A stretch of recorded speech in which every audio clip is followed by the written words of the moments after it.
তোমাকে আমি যেভাবে পেয়েছিলাম, চেষ্টা করলে হয়তো আবারও তোমার মতো বা তোমার থেকে ভালো কাউকে পেয়ে যাব।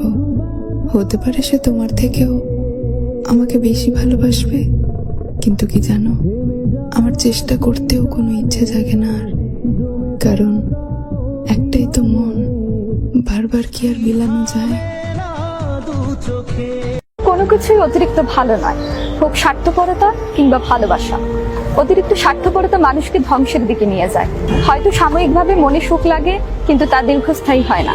যারা আমাদেরকে ভালোবাসে তাদের অভাবে আমরা কষ্ট পাই না, আমরা কষ্ট পাই তার কাছ থেকে যাকে আমরা মন থেকে ভালোবাসি। তার অভাবে মানুষের পক্ষে কাউকে পুরোপুরি ভুলে থাকা পসিবল না। হয়তো কয়েক মাস, কয়েক বছর, নয়তো কয়েক যুগ, তারপর হঠাৎ করেই আবার তাকে মনে পড়বে। হয়তো 60 বছর পরও হুমায়ুন ফরিদের মতো আক্ষেপ নিয়ে বলবে, আমি এখনো একটা মানুষকে অসম্ভব ভালোবাসি। মানসিক আঘাত হচ্ছে ঘুনো পোকার মতো, উপর থেকে বোঝা যায় না ভিতরে কতটা ক্ষত হয়ে গিয়েছে। সবসময় সমাধান খুঁজতে হয় না, মাঝে মাঝে চোখ দিয়ে তাকিয়ে দেখতে হয় অসহায়ের সুযোগ নিয়ে কে কেমন রং বদলায়।